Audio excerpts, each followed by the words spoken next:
And I'm going to be very brief, and then I'm going to ask Mr. Sublette to talk about the two documents that we're chatting about. So I'm going to make 4 points. Number one is, when we're entering into the MOU, this is just the beginning of the process. If you were, it'd be like a race, and this is the gun going off. We know what the course is, we know what we're trying to achieve here, but there's a lot of work, including two very structured, formal public meetings that would have to occur that have at least a 30-day notification period prior to the public meeting happening. We project that if we did this as a sprint, this will take about 4 months to get done. We understand that it will probably take 6 months to actually do this. At the end of the day, we want people of this community and certainly this body to feel that they've been fully engaged and understand what the potential benefits and what the potential risks are of any deal. But this is just the start of the process, the MOU. The second point that I want to make is there is no increases in taxes that are associated with this particular project. There is currently a certain amount of taxes that are being paid and have been paid in the area surrounding this area. We are talking about really reallocating and redistributing those taxes from the state to the city on a formula that allows us to increase our financial position fairly substantially. Why is that important? The city already has an obligation of approximately $10.8 million in star bond debts that we are not, at this particular moment, receiving nearly enough revenue stream from to service that debt. And the city is going into its general fund and using general obligation to repay this particular amount of money. So we are in a bad financial condition currently as it pertains to the star bond indebtedness that we have. This solution allows us to not only service the existing debt, but to service the incremental debt that would be associated with that. So if you turn this around, if the city took no action at all, we would be in a substantially worse financial situation than we would be if we were to take the action that's being recommended. We already are there. There's no action that we have to take to continue to be in a highly deficient situation pertaining to the star bond debt. Right now, we believe that by entering into this agreement, that we will generate about $17 million in revenue that will be sufficient to pay off the existing debt and the new debt that will be taken on. We believe that if we do not take this action, we run a very significant risk of even losing a substantial part of the revenues there because we can't predict what would happen to the Heartland Park facility without this action. Not saying it would definitely go down, but it's certainly looking, it is at risk at this particular moment. And we've worked very closely with the state of Kansas, the Department of Commerce, certainly with Mr. Irwin, who's here this evening and will make some comments. And I believe we all agree that we've put together a deal that is in everybody's best interest. At this point, I'll turn it over to Mr. Sublette, who could talk about the specific agreements. Thank you. Thank you. Mayor. Sublette. As indicated, I would like to talk about items F and G simultaneously, and I would like to start with the memorandum of understanding. And specifically the memorandum of understanding, like the city manager stated, this is the first step. If this body would decide they wanted to grant the city manager the authority to enter into the memorandum of understanding, there will be no bonds issued today. There will be no expansion of the Star Bond District. The memorandum of understanding at its base would move to expand the Star Bond District from Southwest Gary Ormsby Road, where Heartland Park is located now, north along Southwest Topeka Boulevard up to Croy. That would be a significant expansion and would allow us to capture the state's portion of the sales tax. This is not an increase in property tax. This is not an increase in sales tax. It just allows the city to benefit from capturing the state's portion of the sales tax. So that's one part of the memorandum of understanding. The second part is we would issue about $4.7 million in new star bonds, and we estimate the total debt service on that to be about $6.3 million. Now, and that would allow us to acquire the property free of encumbrances. And When you add that to our current star bond debt, it comes out to about $17 million. And based on projections, and I want to explain the projections are real dollars that the state worked with us to identify what are the sales tax revenues in this expanded district. And it comes up to a little more than $17 million. So by expanding the district, issuing the new bonds, giving the state a free and clear title to Heartland Park, we will be able to essentially break even and service our debt. The new district is worth right about $9 million, I believe, to the city. Right now, that district, as it's currently configured, 2013 revenues were $165,000. Over 12 years is $1.9 million to service $10.8 million in debt. So you can do those numbers. There is a significant advantage to expanding the Star Bond district and issuing the new Star Bonds. It enables the city to gain clear title to the property, allows us to pay off our debt service, allows Mr. Irwin to leave the property, and it's something that I think he's ready to do.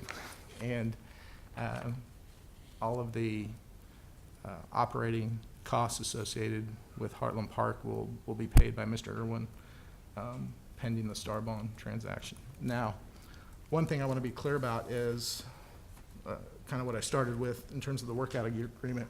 There's going to be 17 different steps between now and the completion of the Star Bond transaction that either this body's going to have to take or the Secretary of Commerce is going to have to take.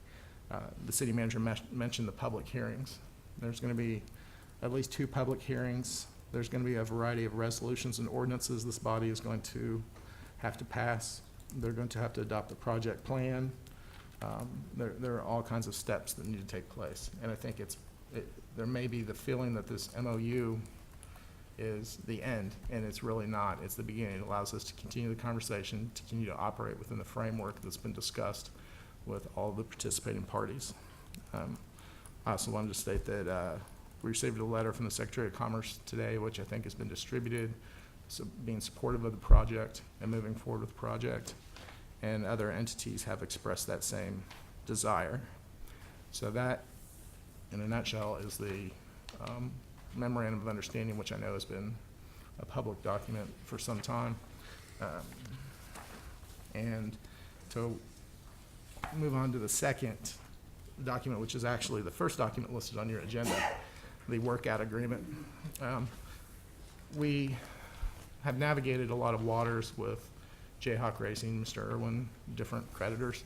And what the workout agreement is, it would allow Mr. Irwin to continue to operate through February of 2015 until essentially, if this body wants to move forward, we would expand the district and issue new bonds. It would allow Core First to loan an additional $300,000 to Mr. Irwin to allow him to continue to operate. If the Star Bonds were not issued, then there would be an agreement that a deed would be put in lieu of foreclosure, so Core First wouldn't have to go through the foreclosure procedures. That gives the city an option to redeem that property if there was default by Mr. Irwin, if we chose to do so. Again, it just gives us the option. It doesn't mean that we have to do that. And the workout agreement is dependent on continuing to move forward on the Star Bonds. So that's a secondary agreement associated with the memorandum of understanding. So again, what's being asked of you tonight is just to allow the city manager to enter into the memorandum of understanding and continue to move forward with the project. And I would stand for any questions. Are there questions for Mr. Sublette? Councilmember Schmidt. Thank you, Mayor. I'm going to direct these questions at the tag team over here.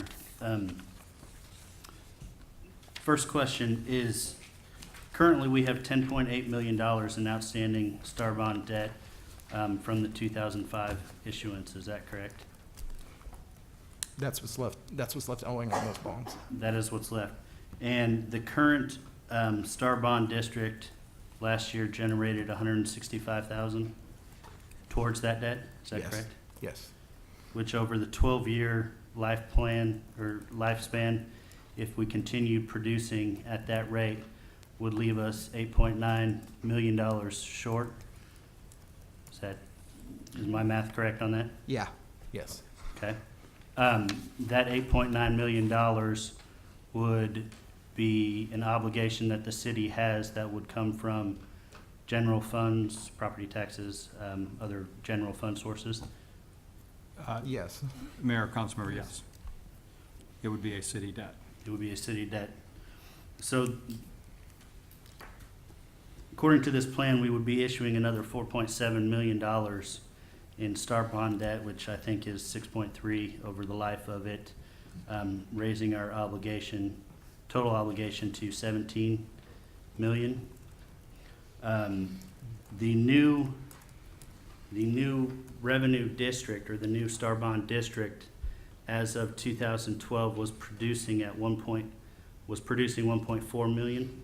Is that number is also correct? Yes, Council. I just want to make sure that all these numbers get out in the public. That 1.4 million, and this is my understanding of how this process works, the star bond process works. That 1.4 million is the difference in the amount of state-derived sales tax, or state accrued sales tax in 2012 as opposed to the year 2005 when those bonds were first issued, correct? Mayor and Councilmember Schmidt, so two things are occurring there to make that number substantially bigger than the existing number. Number one is the size of the district itself. The boundaries have been increased to take in more properties. And secondly, the trigger mechanism in which establishes where the incremental value begins has been ratcheted back to a 2005 timeframe. Correct. I'm speaking of the proposed expanded district, in that 1.4 million number is representative of the difference that would have been generated in 2005 and 2012 in the fully expanded district, if it had existed today, or had it existed in 2012, correct? Mayor, Councilmember, yes. Okay. And the total amount of revenue derived from a continuation of what we're already producing over the next 12 years would be approximately $17 million, which would retire the full debt obligation that we're considering taking on, correct? Mayor, Councilmember. We're very Schmitz. near it. Yeah, very near. So we are projecting that there'd be about 120,000 differential. Okay. So the choice that's being presented here is $8.9 million in general obligation debt to the city over the next 12 years if we do not act on this or do not pursue this agreement, versus what, based on existing numbers and existing performance of the proposed district, would be relatively or very close to debt neutral. Is that a fair characterization of the choices that we're facing? Mayor, Councilmember Schmidt, that is a precise description. Okay. Now, as to the rest of the process that's going, that as we continue on this deals with the draft version of the schedule that you've given us. In order for these star bonds to be issued, we have to have a series of public meetings.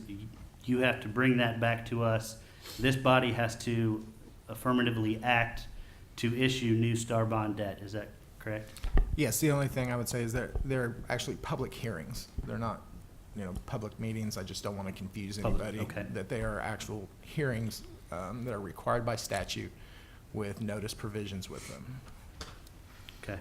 So I just wanted to clarify that what we're looking at right now is the first step in a process that is going to, by all measurable accounts, result in approximately just a little under $9 million in savings for city taxpayers over the next 9 years, or the next 12 years, as opposed to having to pay that money and risking the loss of a business that generates $160 million annually in projected economic development. So I just wanted to make sure we got through all of the numbers and those numbers got out in public and everybody understood where we're at. Thank you, Mayor. Thank you. Assume that everyone understands. Are there other questions to Mr. Sublette, Mrs. Heller? Well, I've got another clarification just for us and for the public, and I'll try and be as concise as you were. It appears that in this combination of two agreements, we really have three different actions that the council's being asked to take, and council and others. One is to expand to expand the Star Bond district and get more revenue coming in. The second is to, one way or another, in this case, borrow money, but pay off all the debt that is owed on the track right now, or to largely do that. And then third, let's see, so the state enters with the Star Bonds and pay off the debt, and then we also negotiate with Mr. Irwin that he gives up the reversionary clauses that are in the lease, in the agreement right now, so that we get the track back. So that we get it and can control it, and also because there actually is more land involved there, of which the track is just a part, and that gives us the entire parcel. Do I understand correctly? I think I do, that really, for each one of those three pieces, we have to have the other two to make it work. Yes, they're all contingent on one another. For the state to be comfortable doing the Star Bonds, we need to have control of the land, and we need to have it debt-free, and similarly, it just works out. That, I just wanted to clarify that, in that I appreciate how you all worked with Mr. Irwin to get what seemed like an impossible situation to one where it could work out. Thank you. Mrs. Del Isla? Thank you, Mayor. City Manager, City Attorney, I commend you for your work. I really appreciate everything that you have done to get us to where we're at. I think that one of the number one questions that I have received from my constituents is what would occur if we do nothing? There is a lot of concern in the community with regards to this transaction and to the future of, the indebtedness that we are in the city. Now, that being said, just to make it even simpler, my question to you is, answering the public's question, if we do nothing, we would indebt ourselves. And this alternative, in fact, is a business decision that would assist us to neutralize the debt that we currently have today, making sure that our constituent dollars are safeguarded. Mayor and Councilmember De La Isla, I'm going to butcher grammar and reason in my response. You don't even have to do nothing. We've already done it. We are already in that position. Correct. We've already obligated ourselves in 2005.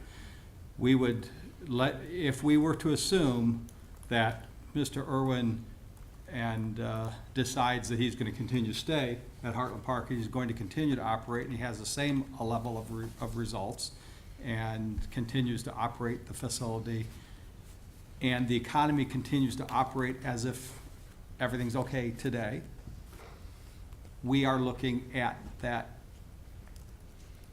$8+ million worth of debt that we were going to have to identify some other source of funds to come from. So doing nothing, you've already done it. It's happening now. So therefore, again, taking this action assists our city to remain in a neutral financial position. Correct. Often the risk, Mayor, Councilmember De La Isla, often the risk is in doing something and there's a risk. In this particular case, doing nothing brings the risk. There is, these are statements that are difficult to prove, but this is as close as you can come to a risk-free action, because the taxes are already being paid by the people. It is simply a redistribution of existing revenue streams from the state to the city. And the structure that has been put forward by the Department of Commerce is totally to the city's benefit, which allows us to address the concerns that exist with the existing structure at Heartland Park and benefits Mr. Irwin and others. Thank you. Are there other questions or comments? Now, we are actually on item 5F, which is the agreement. We would entertain the public comment now, and then we have others who have signed up to speak on the next item, which is the memorandum of understanding. Mr. Sublette, would you want to just briefly say, since we're only now going to talk about the agreement for the agreement, what that is as opposed to the memorandum? Yes, Mayor. The agreement, as we've referred to it as the workout agreement, would allow a loan to Jayhawk Racing for approximately $300,000 to continue operations until a possible star bonds would be issued and the district would be expanded in February of 2015. In exchange, Mr. Irwin and the city would agree to put a deed in lieu of foreclosure, and the city would have a redemption right. If Court First decided they wanted to foreclose, they would have to give written notice to the city, and the city would have 30 days to redeem that land. It's not something we have to do, but we have the option. So that, in essence, is the workout agreement, and is dependent on the what's contained in the memorandum of understanding in terms of the star bonds being issued. But the agreement itself is the initial process that we need to begin. Yes, Mayor. Okay, so we will go then to public comment, and we have 7 persons signed to speak. The first is John Frieden. Mr. Frieden? Thank you, I think I'll pass. Okay, thank you. All right. Raymond Irwin? I'm going to be very brief. Just one quick comment to supplement what both these gentlemen have said, just to give a more rounded understanding of how star bonds work.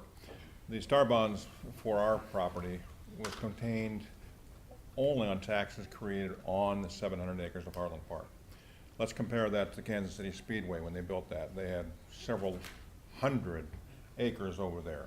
And once the Speedway was built, then things like Nebraska Furniture Mart, the T-Bones, all the restaurants and so forth and so on were built into that area, all contained within their star bonds district. The point I make here is that, say during the NHRA National, I know you've all tried to go out and get a bite to eat during the NHRA National and probably had a difficulty getting in because the racers and or the people that are there to see it were crowding into the restaurants. God bless, that's what it's all about. The point being is that just because the island annexation of Heartland Park, Topeka, done way back in when, necessitated that star bonds be only on that property. There was no way to reach out and say, let's grab what happens on Wanamaker, let's grab what happens on Kansas Avenue. That is not legally possible to be done. So the current Secretary of Commerce said, look, he recognized, as these gentlemen do, what happens in the city of Topeka based on what our activities are at Heartland Park. Let's try and capture some area that's contiguous, and that makes it legal to do so, okay, and therefore take some of those taxes and apply it toward the star bonds payments and correcting the issues we have here now, even though we can't capture what happens on Wanamaker. And I want to make that clarification so that it was clear that it's not that we're not creating it, it's just that you can't capture it Okay, because of proximity. thank you. Questions on that? Are there questions, Mr. Irwin? Seeing none? Yes, Thank you very much. Jack Woelfel.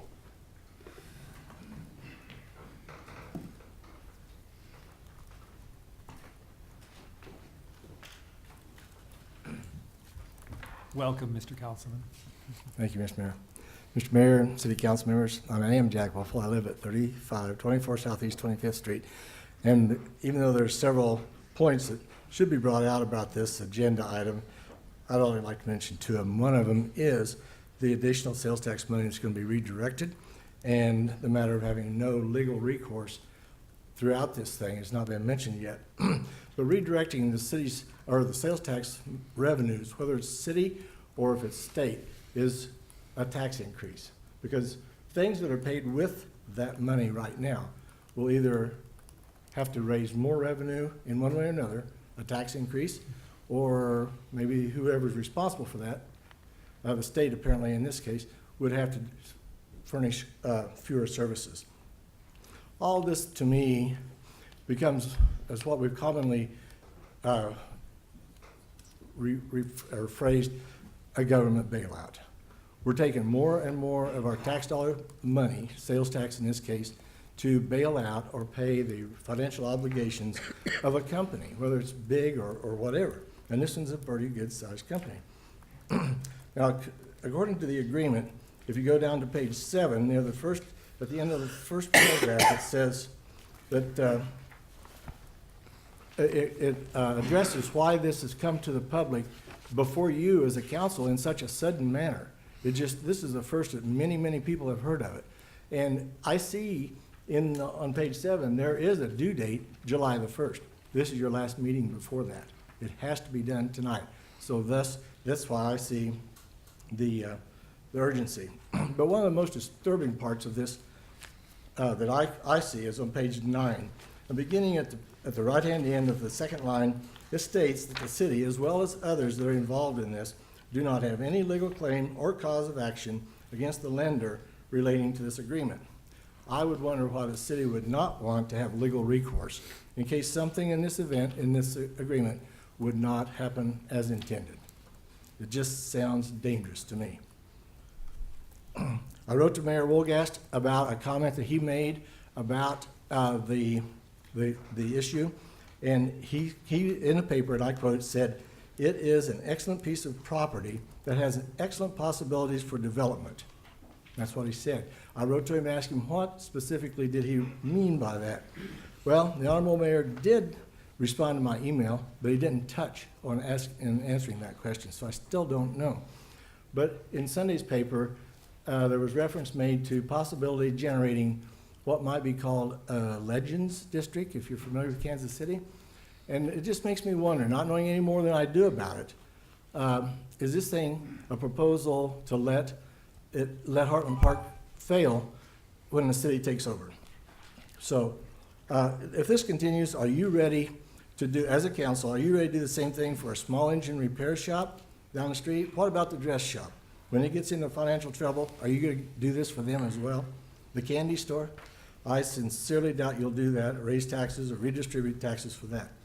In this business, Heartland Park Raceway, is it considered too big to fail? Thank you very much. I do encourage a no vote on these items. Thank you. Thank you for your comments.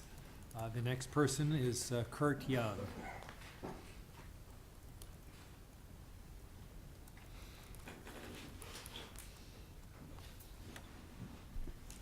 Thank you. My name is Kurt Young. As most of you know, I have been involved with the lodging industry for quite a few years here in Topeka. And I want to take this opportunity to just encourage you, and number one, to thank everyone that's been involved in this effort to this point for the hard work that's gone into this. I know this is a complex problem, and it's going to take a complex solution to get to a resolution. But what I prefer to look at is we don't know what the future holds if we don't do this deal. One part of the future we do know. The city's going to have to stand up for $8.9 million in indebtedness. But the part that we don't know is what does the future hold for that park beyond that point, if it fails. We don't know. I can tell you that with some of the numbers that I've seen over the years in terms of sales tax revenue generated as a result of events that take place, not sales tax, but actual spending, actual revenue that takes place as a result of events that take place at Heartland Park, we would miss as much as the $8.9 million and probably more as a result of losing the facility. In addition to that, you have the transient guest tax fund that gets dramatically impacted by any loss of activity at Heartland Park. Over the years, Heartland Park has generated, and this is something that a lot of people probably don't know, somewhere in the neighborhood of 220 to 250 event days. That's activities, events actually taking place at Heartland Park on those facilities, and in turn generating spending within Topeka. So From a lodging industry standpoint, I don't think that's anything that should be taken lightly. And we've just completed, some of us in this room tonight, have just gone through about a 2 or 3 month process working on the branding of Topeka. And if you were at the meeting last Friday, where this was kind of unveiled, I really shudder to think of the hurdles that we'd have to overcome losing a Heartland Park as the asset that it is in the community, and having to accomplish what we have worked so hard to achieve in this branding effort over the last two months. And there's a couple of council members here this evening that have participated in it, and I commend you for your involvement in that. So I will wrap this up by telling you that the lodging industry has a long history of supporting Heartland Park. We've been, over the years, cooperated in helping utilize transient guest tax dollars to help the events there.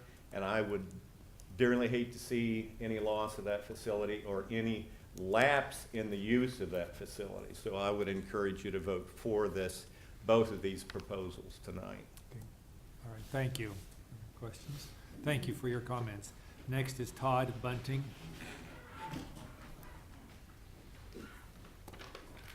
Good evening, thank you.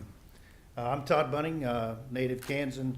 I retired 3.5 years ago as the Adjutant General of Kansas, and that's where I got to know Ray Irwin and Nancy at Heartland Park.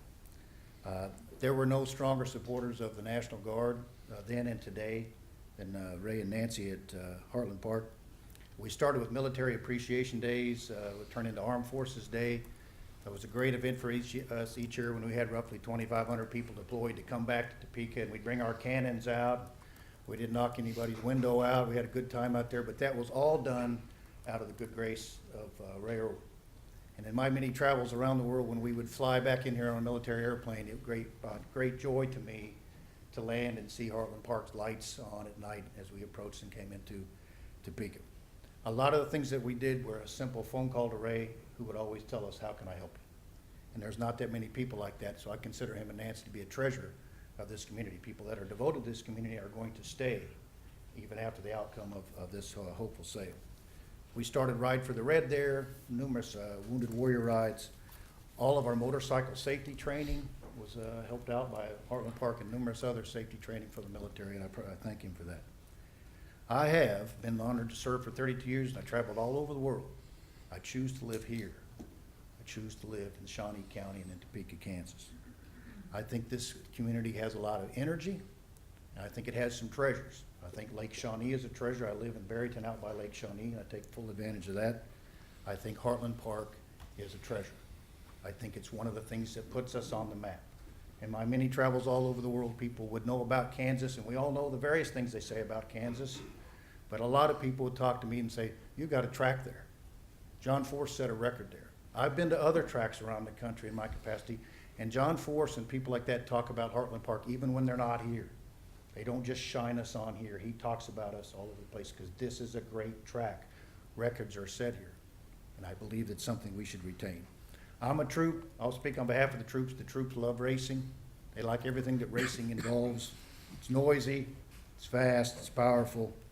But you know what the troops really like? They like a place that had a program that's called Free with an ID. And Ray Irwin did that. So I'm here tonight to tell you that this is, Ray and his wife are stalwarts of this community. And I can only hope that as we continue Heartland Park, you would find somebody close to that who would make that kind of engagement with the installations we have and the troops we have here. I know these are tough times. I lived through them in my 7 years as Adjutant General.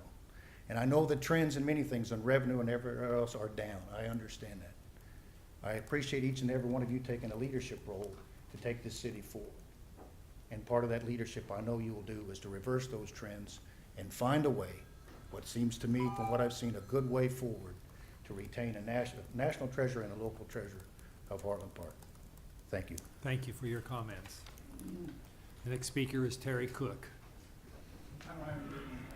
Okay, all right, thank you. The next speaker is Joseph Ledbetter.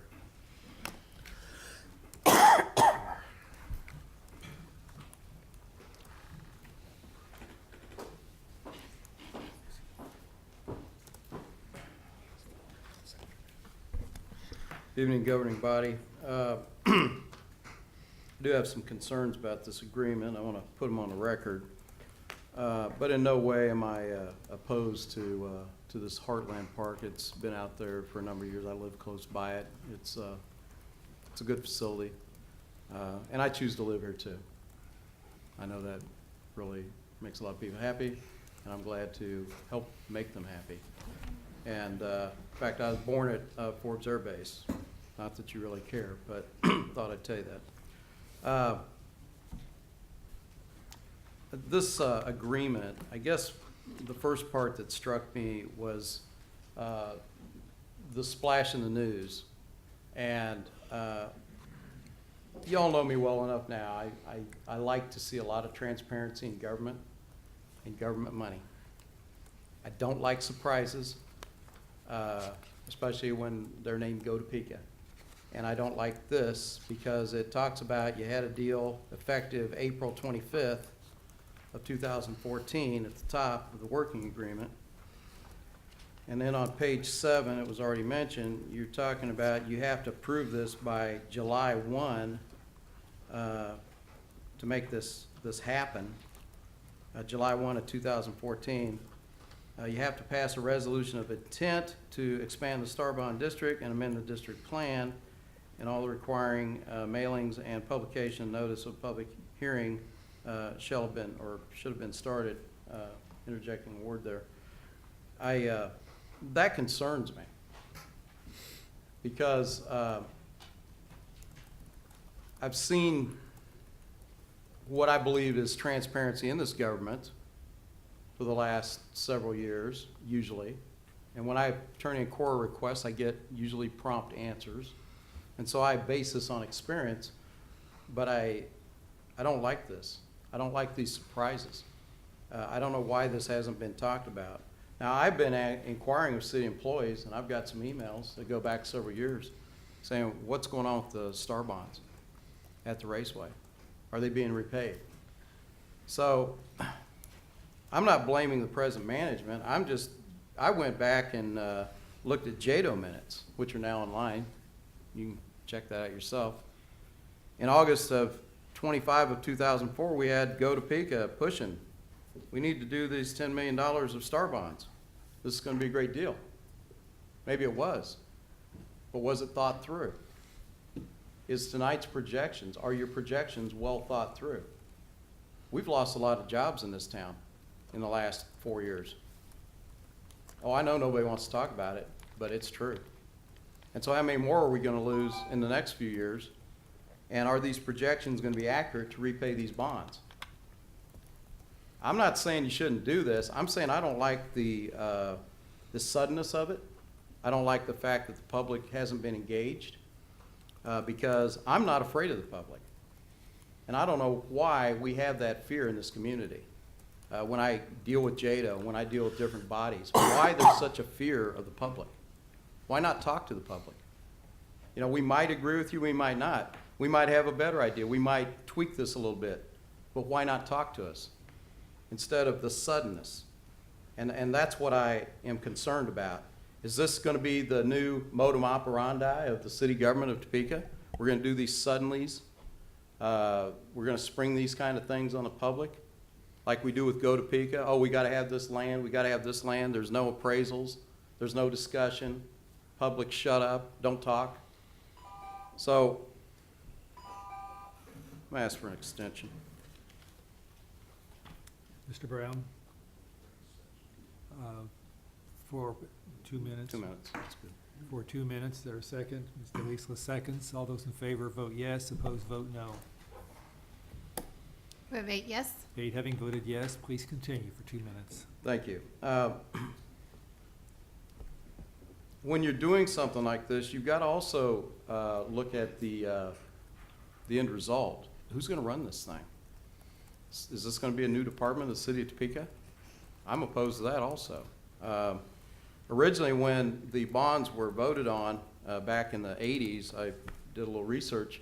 The discussion was let somebody else run it. The public put up, I think, about $8 million of bonds at that time to help build the Heartland Park. But Lario Enterprise put in a lot of their own money and then ran it for a number of years. And I think it was successful, at least for a while. And so based on, and I'm not talking about this current administration, but based on what I've seen over the last few years of, it took about 9 years to fix the zoo, and it took about 6 years for us to finally start fixing the potholes. We went through those periods. I'm not real impressed that we would take on a new obligation of running a racetrack. So I think all that needs to be talked about and fleshed out, and those are my concerns. I understand you're in a tough situation. I get that. But I think we should have had this discussion a long time ago, and maybe we could have had some solutions with the public.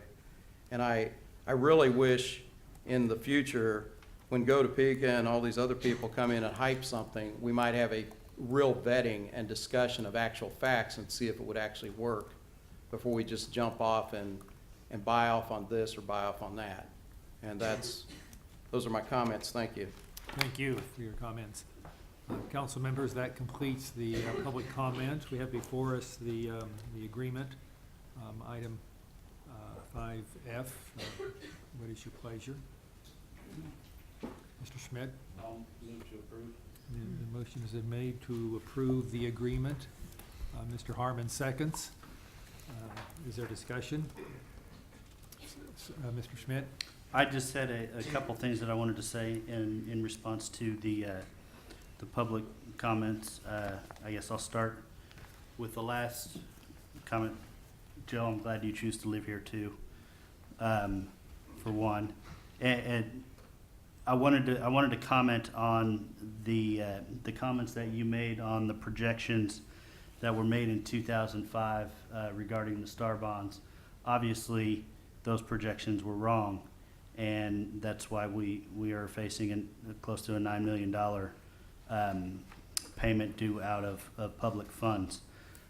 I agree that there were mistakes made in the past. I would be very hesitant to compare the projections, the numbers that have been introduced today or in the last week or so, with those numbers. The numbers that we're introducing now are based on revenues that have been collected, as opposed to projections of what an area will collect in the future.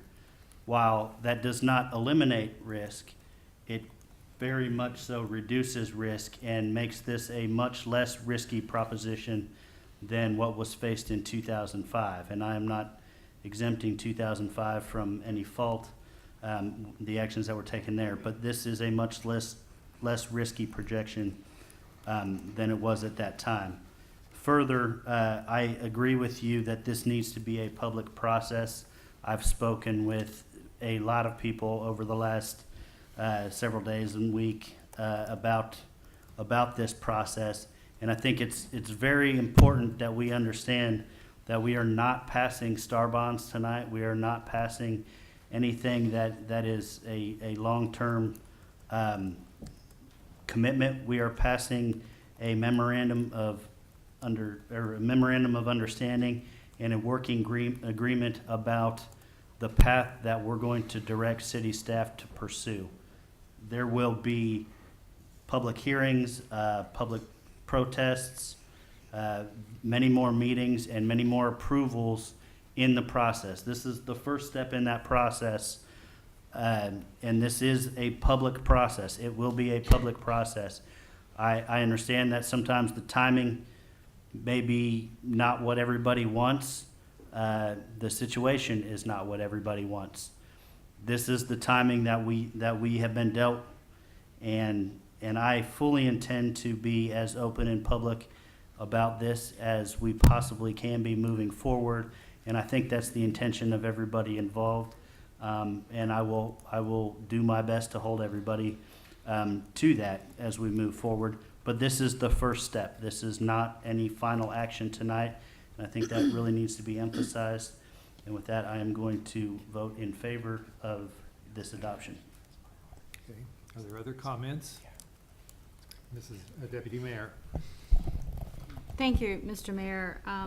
And I appreciate the comments of my colleague because I want to make sure everybody understands this process as well. There will be public hearings, as has been stated, and this is a first step. And we are in a hard position. And while I wish we weren't in this position, when faced with a choice of potentially $9 million in debt, which the taxpayers of this city would inherit, or we already have, or breaking even, it seems to me going forward with this process is the best option that we have. I mean, $9 million, that's 9 mills. And the fact, comments were made about, well, but we're getting the tax dollars from the state. Well, star bond districts are utilized throughout, the state, and in some places, much larger districts, as pointed out, have been drawn. And I think Topeka is somewhat unique in the fact that we have so many state-owned buildings that we don't collect tax on. The fact that the state is willing to extend this and do this at this point in time, I don't see that as a bailout in any way. I see that as something that needs to happen for the citizens of the capital city. So I am going to support this. Thank you. Are there other comments? Mrs. Hiller? My question would be to ask the city manager or the city attorney to elaborate. We all got handed a calendar today for basically the public hearings and notice periods that have been discussed here. And it does stretch all the way until February 2015. Some of that is because of waiting periods to set dates and then give public notice before you can have a meeting. Some of that, I'm sure, is driven a little bit by the fact that we're not having meetings every week anymore, and so you've got to wait until we've got a meeting date. I wanted to ask the city manager to let people know where they could have a look at this calendar and discuss for a moment whether these dates, how close these are to being locked in stone. Mr. City Manager. Thank you, Mr. Mayor, Councilmember Hiller. So as we have been doing on several larger projects, we are going to set up a web presence for this. We will put documents associated with this on the web. We want to identify very early on what is the projected calendar so that people can understand what it is that we're going to do, when we're going to do it, how we're going to do it, and we'll earn maybe the positive score back from Councilor Ledbetter in terms of we have been open and we try to continue to be open, and people may agree or not agree with this, but I think this is the process you roll out with an MOU and then you go forward. So we'll get all of that available so people can look at it and be well informed. Thank you. Thank you. Thank you. Are there other questions or comments? Seeing none, we have before us the motion to approve the agreement. All those in favor vote yes, opposed vote no.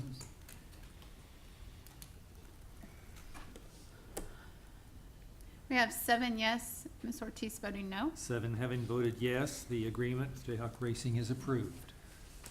We'll proceed to agenda item 5G, the Memorandum of Understanding. G is approval of a memorandum of understanding between the City of Topeka, Kansas, a municipal corporation of Shawnee County, Kansas, Visit Topeka Incorporated, Jayhawk Racing Properties LLC, and the Kansas Department of Commerce. Thank you. Mr. City Manager? Thank you, Mr. Mayor. As we had discussed previously, the presentation included both this item and that item. We're certainly available to answer any questions that may be posed. Otherwise, we proceed, Okay. we recommend just proceeding. Are there questions from the council on this item?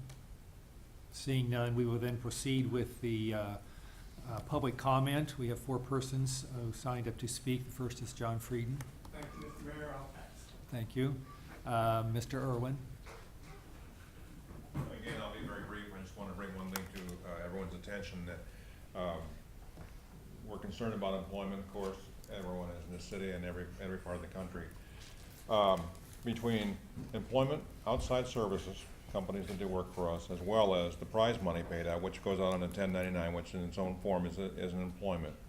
Our numbers generally exceed between $900,000 and $1 million a year that comes off of our operations, and that's important to our economy. It's important to our employment, and it's certainly important to our citizens in our area. I wanted to bring that forth. Thank you. Thank you. Next person is Jack Woelfel.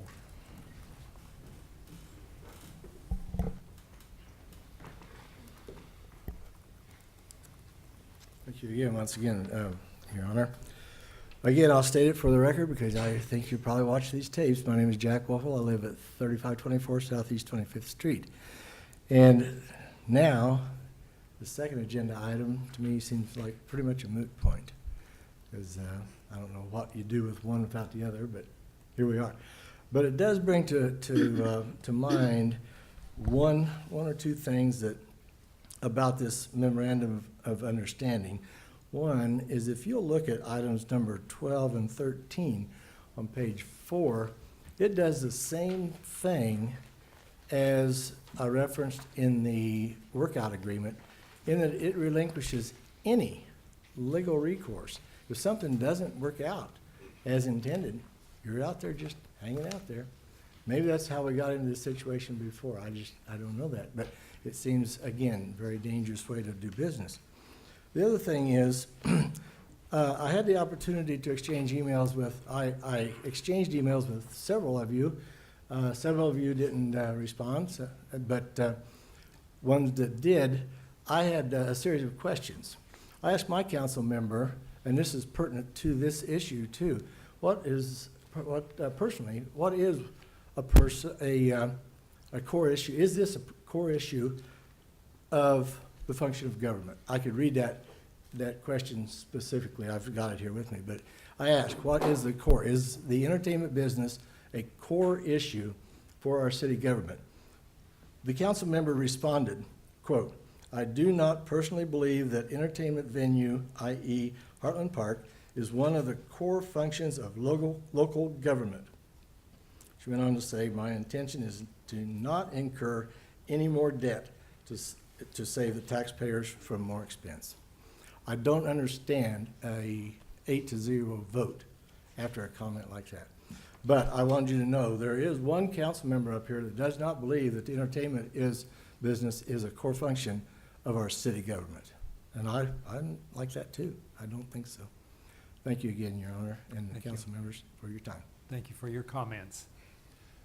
The next person to speak is Joseph Ledbetter.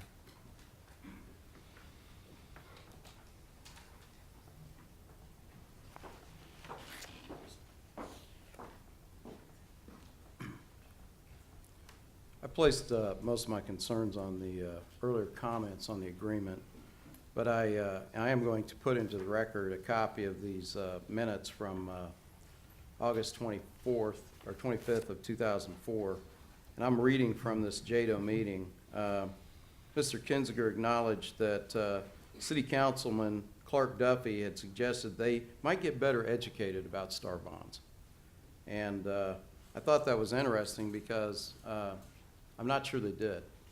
And the point I'm making is watch how you get in these situations. There's lessons to learn. And we can talk about jobs, we can talk about this concern and that concern, but if it's just hype, and I'm not saying this was, but I've seen it too many times in this community. We hype something up. We say, oh, this is going to bring business, this is going to do this is going to do that. And it doesn't. And I look at stats. I look at real facts from the U.S. Census, from the Bureau of Labor Statistics that talks about the decline of jobs in this community, and it's continuing. So when I talk about projected income, I'm not talking about today. I'm talking about, are you sure that income is going to be there 2 years from now? Are you sure that income is going to be there 10 years from now? Will we lose some more plants? Will we lose some more state jobs? Because we've lost a lot of state jobs in the last 2 years, over 2,000 since '09, excuse me. So I do appreciate that this is a tough situation. I understand it. I want to make sure that we're not opening up yet a new department called the City Department of Raceways. And I also want to make sure that we have a lot of transparency. We've been assured we're going to. In this process, and a lot of public input. But I'm not afraid of public input. I think the public is right a lot more often than you think if you'll give them a chance to speak and actually talk to them and listen. There's a lot of wise people in this community, but very often they're shut off and told they're not important. We don't need your ideas. We've already got somebody with that idea. And then we find out they're gonna put up windmills at Forbes Field and pay themselves $406,000 a year. How ridiculous. Okay, I'm gonna put this in the record. Thank you. And here's an extra copy, if anybody wants to look at it. Appreciate it. Thank you for your comments, council members. That completes the public comments. We have before us the memorandum of understanding. What is your pleasure? Move to approve. Mr. Schmidt moves to approve. Mr. Brown seconds. Is there discussion? Deputy Mayor. I just want to, again, say I'm supporting this, and Mr. Wolfel, since everybody knows you were talking about me as your council person, you didn't read the rest of the answer. When I said I didn't think this was a core function, I also went on to say, but I had nothing to do with the fact that the city entered into this agreement back in 1988 or 2005. So I'm faced with making a decision today on what's going to be the best alternative for the city.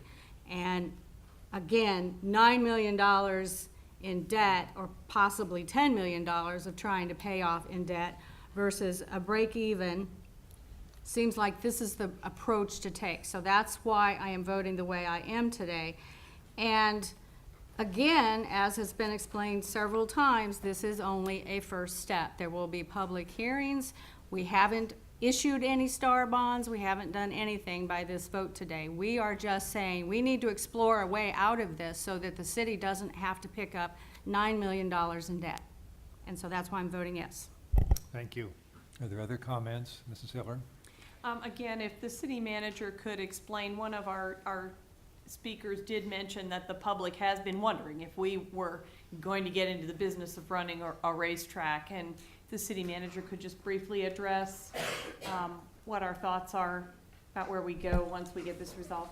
Mayor, Councilmember Hiller, the plan is preferably to sell the facility to an operator who is able to come in and operate it as an independent business. The next step would be to identify a qualified operator who would run it under a management use and lease agreement. Under no circumstances are we planning on operating it ourselves. Thank you. Thank you. Are there other comments? Seeing none, we have before us then the memorandum of understanding. All those in favor vote yes, opposed vote no.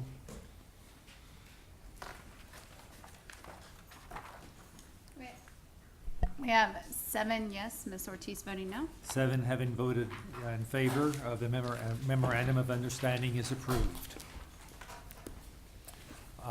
The next item is the applications, item 5H. Why don't we just take about a couple minutes, I know some people will be leaving, so that we can then be ready to move on.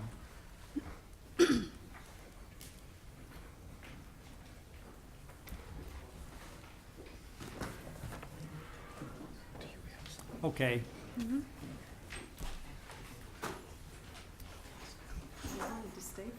All right, we'll proceed now with item, if the clerk would read, item 5H.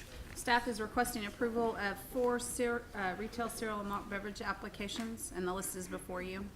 Okay, council, what is your pleasure? Ms. DeLisa moves to approve. Mr. Brown seconds. Any discussion? All those in favor vote yes, opposed vote no. I vote yes. We have 9 yes. 9 having voted yes, the applications are approved. Next, with announcements, we have a clerk give a overview of the next council meeting.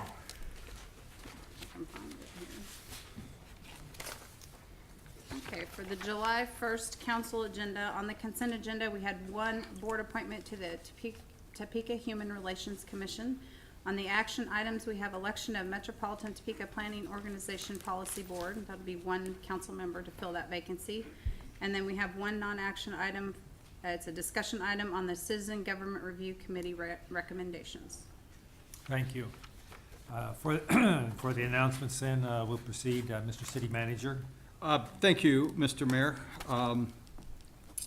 First thing, just wanted to recognize that this seems to be retirement week, a lot of parties, but we have several people that are leaving the city, and I know we've talked about, we gotta figure out how to get that word out to people, and we're still trying to fine tune that process, but we recognized, this body recognized Jenny Burkhart, who has served this city extremely well through, I would think it's 28 years through, worked through the court system and the legal department, and ended up in the council office, and I think served all of us very well, and I know that you as a body really respected the work that she did.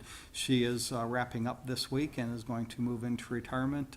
We also have Miriam Burke, who served the city extremely well in the development services area and really was open to innovative ideas and customer service, and we're gonna miss her, we're gonna miss both of them. And we have several people with the fire department and police department that are leaving, so there'll be some parties happening. This one, maybe I won't go through all of their names because ultimately you'll leave some of the people out. But, you know, this is a large organization. We have a lot of employees, new people coming in, new people going out. One of my objectives as the city manager is really to build a program that we truly value our employees. And whether it's talking about healthcare benefits or pay or work rules or whatever it is, we certainly want this to be a place of employment that is much valued and that people can be productive and serve this community well. So I just want to start recognizing people as they come in and go out of this organization, not necessarily in this format, but doing that. The last thing that I want to talk about is the county took action yesterday pertaining to the countywide heft and sales tax, a topic that we've talked a lot about. I think the process, while we're still learning to share information back and forth and cobble together something that represents both bodies' interest, they through the actions that they took, really indicated that they listened to us in many regards. And what we're planning on doing is bringing the action that they took back to this body for discussion, and then we'll give some time for this body to consider it and then send it back. But just really want to really recognize that they've worked hard at being open and having some discussion. We understand that it's their vote, and it's their ballot language, but they've been working with us on that. So that will come back to you at the first meeting in July, not as an action item, but for discussion, and then we'll determine how we send it back to them. So that concludes my comments. Okay, thank you. Councilman Schmidt. I just wanted to briefly acknowledge Jenny and wish her all of the best in retirement. I'm sure I was probably one of her more difficult pupils, but as I'm coming up on my 1-year anniversary of being on this body, I can tell you that no person was more helpful and beneficial in the process of getting an understanding of what this role entails than Jenny, and I thank her and wish her all of the best in her future journeys. Thank you. Councilman Harmon. Thank you, Your Honor. I just want to echo some of the comments that others have said about Jenny.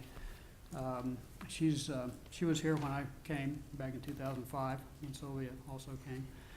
And I can't think of one person who has been more valuable to me in not only my own education process, but in also being able to serve my constituents during the time I've been on the council. So I just want to acknowledge what a tremendous asset she's been, not only to the city, but to me as well.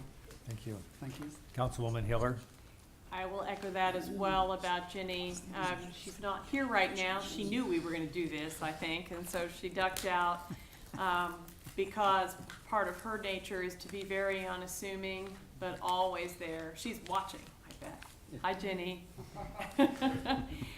She's just been fabulous. We will miss her, and sometime maybe we'll get a memo about what we're going to do for the interim, because we're in touch. Probably not, maybe not every day, but she's in touch and supportive of all of us, and I appreciate that. And I also do want to shout out to Miriam Berkey, because Miriam has done a lot for the city, really developed I don't think she's here, but her retirement party's on Friday, but she really developed the Development Services Division as it is for us today, with a really great hand of following the rules as they were, but being sensitive to common sense and working with developers, owners, and so on. And that really has been a great contribution to us. And with that, I'll pass it along to TJ. Councilman Brown. All right, well, I'm going to echo too. I've had 2 opportunities now to be under Jenny's tutelage, and she has been nothing but fantastic. It's a little overwhelming when you join the council. I don't think anybody would argue with that, and her support and guidance and sometimes assisting with things you didn't know you needed help with has always been appreciated. I also want to wish happy retirement to the other employees. There was something I didn't mention before, and Sylvia doesn't want me to do this, but I'm going to do it anyway. There was a period of time where there wasn't somebody sitting in this chair, and she offered to step forward and help those constituents, and I want to thank her for that, and thank you. So, and then lastly, and I didn't do this, unfortunately, while the committee was here, but I'm hoping, I don't care if I'm on the camera, but I'd like to get this on the camera. This is the Fiesta poster, so look for it around town, and then come to Fiesta. And there's the 5K run walk is on June 28th, and it runs all the way through the 20th, with the Fiesta itself and the carnival starting on July 15th. So hope to see you there. Thank you. Thank you. Councilwoman Ortiz. Thank you, Mr. Mayor. I would just like to thank Jenny. I met her back when I was working legal and she was in legal. Then I got a chance to meet her actually face-to-face when I got on the council. But I'd like to thank her for her dedication, her loyalty, and her devotion to each and every council member that she met. She never, ever pitted one against the other. She never even, she said we were all her kids. She treated us all the same. And that loyalty will stick with me forever and has taught me as well. To my constituents, when they talk about Jenny, they always say she's the nicest lady that they've ever talked to and they've ever met. And I think that goes a long way. And to the city manager, I hope when you find the next assistant to us, that you will look for those things, the dedication, the loyalty, and the devotion. Because that's the kind of person that it takes. Day by day. I talk to Jenny on a day-by-day basis. I call her, and before I can get out what I even need, she knows. That's just how in tune she is. And sometimes I'm like, yeah, that's right, I guess, go ahead. But anyway, I just want to wish her well and a happy retirement. And to Marion Berkey, she also was very dedicated to our constituents. And I heard time after time what a dedicated worker she was. And she helped me understand a lot of things that I didn't understand. I'm like, I just don't understand why we can't do that. And she was very patient. Can't say enough good things about her. Secondly, I'd like to talk about Ripley Park. I don't know if you guys know where Ripley Park's at. But Ripley Park is over at 3rd and Lake, I believe. Let's see, there's Lake, Lawrence. The L's. It's a big park. The park died when they took the pool out. They took the heart out of that park. But Mr. Campos has, he got a grant for a lot of free movies in the park, and we're going to have a movie there on Friday, and it's Despicable Me 2, and I'd like to invite all of you out. I tell you, this is an awesome thing. We had one Sunday night at Garfield, and you're seeing families, low to moderate income families, come out with their blankets and their kids and free popcorn, and it's just awesome. So we want people to come out to Ripley Park and enjoy the movie and enjoy that park, so that people will see just another part of town that's exciting, and there's good people that live over there. So I'll be there with a 2-year-old and a 7-year-old, and I hope I get to enjoy the movie. And Mayor, I hope you and the missus will come. Thank you. Deputy Mayor. Thank you, Mr. Mayor. It's hard to get at the end of the line, but I obviously echo the comments that have been made about Jenny and wish her well in her retirement, and she will be greatly missed. I Getting back to business, want to make sure I remind everyone that the next budget meeting is next Tuesday evening at 6 p.m. at the Law Enforcement Center. Hope to see you all there, as well as any public input. I also, on more of a, just a keeping people in your prayers and thoughts with the things and the events that are going on in Iraq and other places in the Middle East, I hope everybody will keep the military and the non-military in their prayers as we are trying to wind down the war, even in Afghanistan. It's been a very difficult week for my family. I had family serving in Mosul, so we felt it's very difficult when you watch those events and there's no great answers, but just keep all of those folks in your prayers. Thank you. Thank you. Mrs. Del Isla.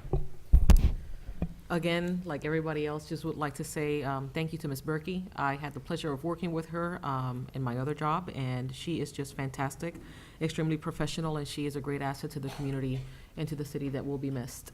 And then in closing, I would like to say that words like kindness, compassion, understanding, diligence, humility, and so many other things that I could keep on saying exemplify who Jenny Burkhart is. And coming into the city as a new person, having so many questions, and just wanting to understand and soak in everything. I spent a whole day with Jenny as soon as I got elected to council, just asking her. She gave me the tour of the office that I don't think any of us use. And she is just a spectacular human being. You want to talk about somebody compassionate that really takes care, like Mr. Harmon said, not only of us, but also of our constituents. She takes everything so seriously, and she does it with such gentle care.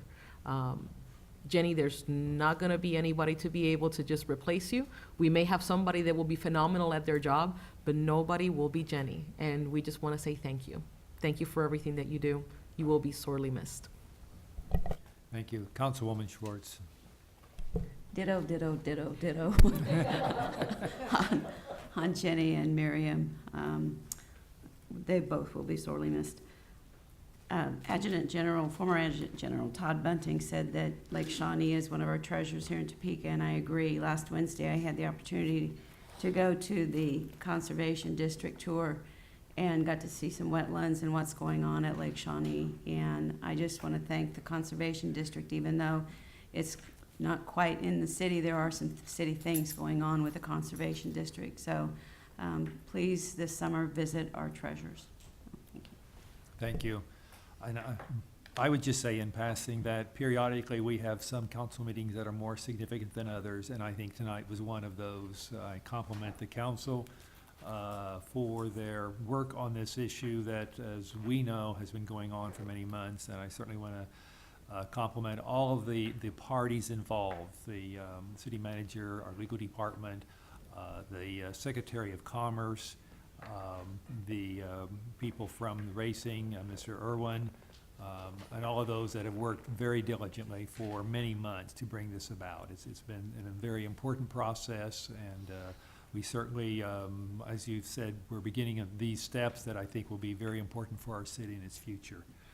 For public comment, we have one person who signed up, Mr. Joseph Ledbetter, please.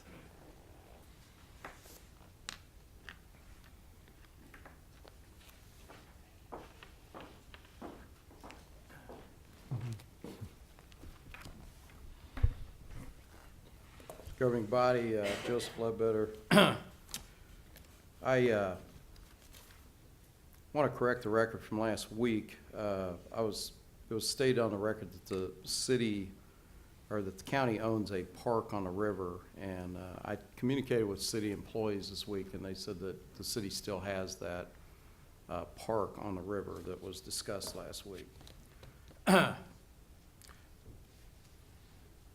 went to the commission meeting Monday, and there was a discussion about the ballot issue being put forth in November. And I certainly have no problem with a November vote, because I've been saying all along that's where you're going to get most constituents, citizens involved. There was a suggestion, it was a very good suggestion, that the question be split so that people could vote up or down on economic development portion or up or down on infrastructure, and I thought that was a very wise, suggestion. It did not come from me. And it's certainly something that would be worth considering. If the people want economic development, I'm sure it'll stand on its own. If they've done as good a job as they claim, I'm sure that it'll stand on its own without any ads. People just flock to it. I disagree with the 15 years.